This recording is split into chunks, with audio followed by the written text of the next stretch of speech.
پاکستان میں اکثر درد دل رکھنے کا دعویٰ ڈھونگی ہوتا ہے۔ وہ جو اقتدار تک پہنچنے کے لیے یہ وسیلہ اختیار کرتے ہیں، جب اقتدار تک پہنچ جاتے ہیں یا انہیں اقتدار مل جاتا ہے تو درد دل پھر سے اٹھ جاتا ہے۔ کئی کمزوریاں اور مجبوریاں آڑے آ جاتی ہیں اور پھر عوام ایک نئے درد دل کی تلاش میں ہو جاتے ہیں۔ پاکستان میں جس قدر دعوے اور باتیں اہل اقتدار سے پہلے کرتے ہیں، شاید وہ شمار ہوتی اور وہ ایک بہت بڑا ذخیرہ ہوتا ویکیبلری کا۔ بالکل ایسے ہی عمران خان نے بھی جو باتیں کیں، جو دعوے کیے، جو زبان استعمال کی اقتدار سے پہلے، وہ اگر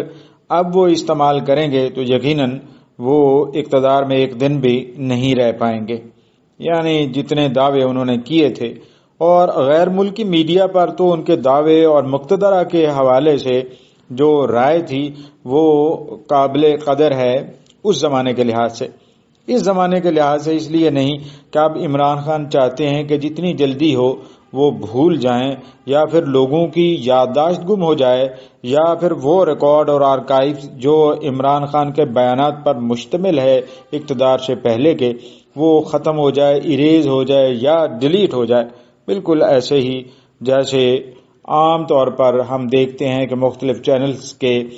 آرکائیوز ڈیلیٹ ہو جاتے ہیں۔ عوام کی امنگیں کہیں رہ جاتی ہیں جب وہ اقتدار پر آتے ہیں، کیونکہ وہ امنگیں صرف دعوے ہوتے ہیں ان اقتدار کے پجاریوں کے جو اقتدار کے لیے استعمال کرتے ہیں، اور پھر جب عوامی رائے ان کے حق میں ہونا شروع ہو جاتی ہے تو پھر اسی وقت کوئی نہ کوئی اور عوامل بھی کار فرما ہو جاتے ہیں۔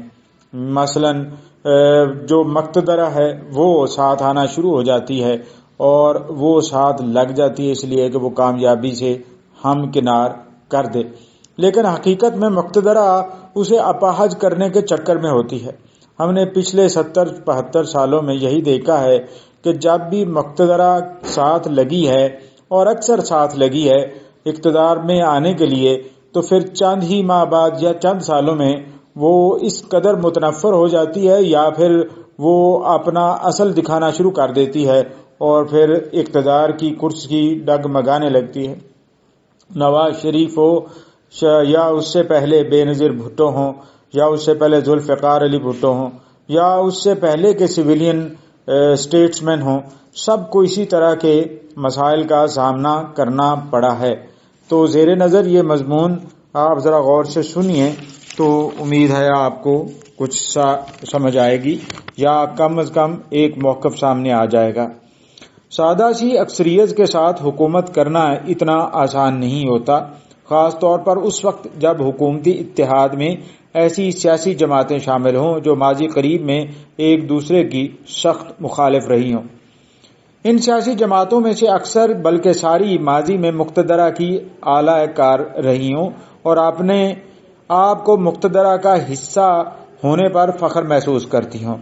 تو یہ یقین کر لینا کہ یہ حکومتی اتحاد خالصتاً محبت کی بنیاد پر ہے، عوام کے فائدے کی بنیاد پر ہے، تو یہ احمقوں کی جنت میں رہنے کے مترادف ہے۔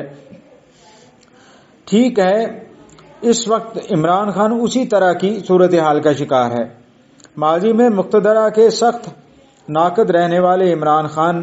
جب اقتدار کی باری آئی تو اپنی بیساکھیوں کے ذریعے اقتدار کی گدی پر پہنچے، یعنی انہی بیساکھیوں کے ذریعے، یہ جانتے ہوئے بھی کہ اس خارزار میں لباس کے ساتھ ساتھ دامن بھی زخم ہوتا ہے۔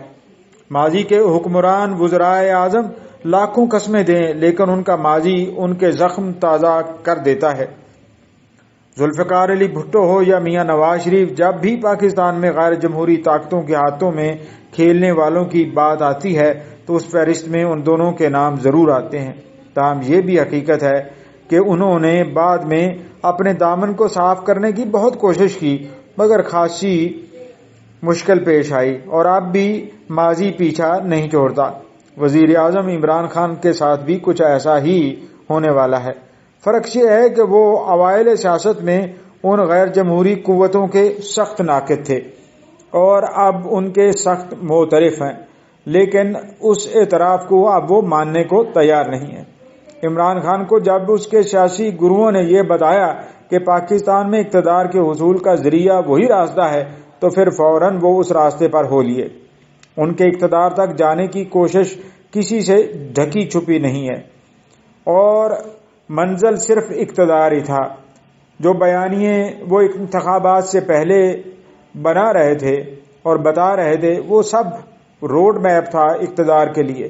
یعنی اقتدار تک پہنچنا ہے اس کے لیے سلوگنز چاہیے اور سلوگنز مختلف ہونے چاہیے ماضی کے حکمرانوں سے، سیاسی حکمرانوں سے، تو پھر ہی بات بنے گی۔ وہ سلوگنز تبدیلی، احتساب، انصاف وغیرہ کے انہوں نے لے کر آئے اور پھر وہ سلوگنز اس وقت زمین بوس ہو گئے جب حقیقی اقتدار انہیں ملنے کے قریب آیا۔ یعنی وہ انہیں بتایا تو گیا کہ یہ اقتدار ہے لیکن اصل اقتدار کہیں اور چھپا بیٹھا تھا یا کسی اور کے پاس تھا۔ یہ سب سے ڈھکی چھپی بات نہیں ہے۔ اب عمران خان کو مسئلہ یہ ہے کہ وہ ترقی کیسے کرائے اس ملک کی۔ ترقی ہو ہی نہیں سکتی اس وقت تک جب تک آپ کے ترقیاتی اور غیر ترقیاتی اخراجات میں توازن نہ ہو۔ یعنی توازن کیسے ہوگا؟ یہ کہ آپ نے پرائرٹی ترقیاتی کو دینی ہے یا غیر ترقیاتی کو دینی ہے، اور اگر غیر ترقیاتی کو دینی ہے تو یقیناً پاکستان آگے نہیں بڑھ سکتا بلکہ پیچھے کو چلے گا، کیونکہ آپ کو ادھار لے کر ہی آپ کو ان غیر ترقیاتی اخراجات کو پورا کرنا ہوگا۔ اور یہ غیر ترقیاتی اخراجات بھی آپ سب کے سامنے ہیں کہ کہاں کتنا خرچ ہوتا ہے، کیسے خرچ ہوتا ہے، اس میں کیا امبیزلمنٹ ہوتی ہے، کس کا احتساب ہوتا ہے، کس کا احتساب نہیں ہو سکتا۔ یہ ریاست ایسے ہی چل رہی ہے اور پھر ہوتا کیا ہے کہ کر گیا وڈیرا تے نہ لگ گیا میرا، یعنی وزیر اعظم کا نام لگ جاتا ہے، منتخب حکومت چاہے جیسی بھی ہو اس کا نام لگ جاتا ہے، اور پھر کھانے والے ڈکار مار جاتے ہیں اور ہنستے ہیں کہ کیسے ناکام ہو گیا۔ آج کل کی بھی ہم جب ٹیلی ویژنز پر دیکھتے ہیں، جو شوز چل رہے ہوتے ہیں یا سوشل میڈیا پر دیکھتے ہیں جو اپلوڈز ہوتی ہیں،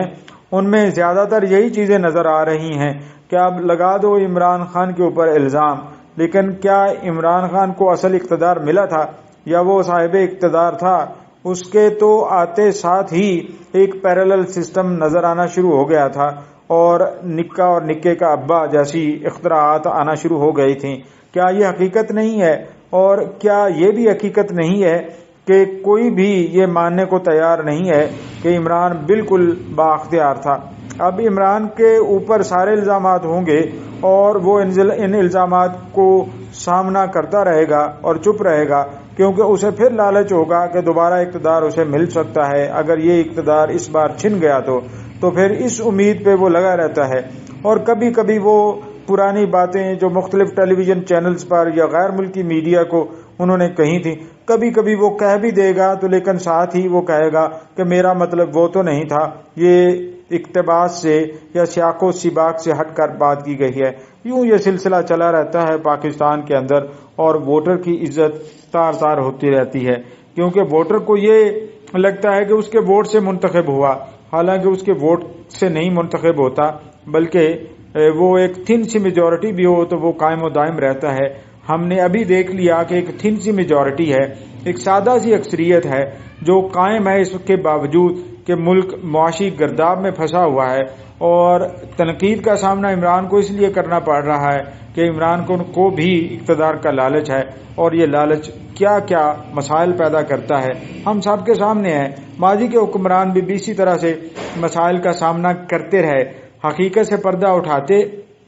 اپنے اختیار کا صحیح طریقے سے استعمال کرتے اور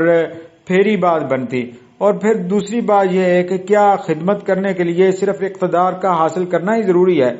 یا اقتدار کے ذریعے سے کیا ریولوشن آ سکتا ہے؟ میرے خیال میں تو اقتدار کے ذریعے سے ریولوشن نہیں آتا، بلکہ اقتدار کے ذریعے سے ریولوشن آتا ہے، اور وہ آپ حزب اختلاف میں رہ کر بھی اور پالیٹکس سے باہر رہ کر بھی سوشلائزنگ کر کے سوشل سسٹم میں پوری طرح متحرک ہو کے بھی کر سکتے ہیں، اور عوام کو روشناس کرا سکتے ہیں، علم سے بہرہور کر سکتے ہیں، اور انہیں صحت مند معاشرے کی طرف لے کے جا سکتے ہیں۔ اب حال یہ ہے کہ عوام الگ سے متنفر ہے، پریشان ہے، اور عمران خان الگ سے متنفر ہیں اور پریشان ہیں، اور مقتدرہ اس بات پہ مطمئن ہے کہ چلو انہوں نے پھر سے ایک اور وزیر اعظم کو بیک فٹ پہ پہنچا دیا ہے، بالکل کارنر کیا ہوا ہے۔ لیکن کیا دنیا نہیں دیکھ رہی ہے اور کیا ضمیر نہیں جاگ رہے ہیں؟ یہ سوال آپ پر ہے اور مقتدرہ پر ہے۔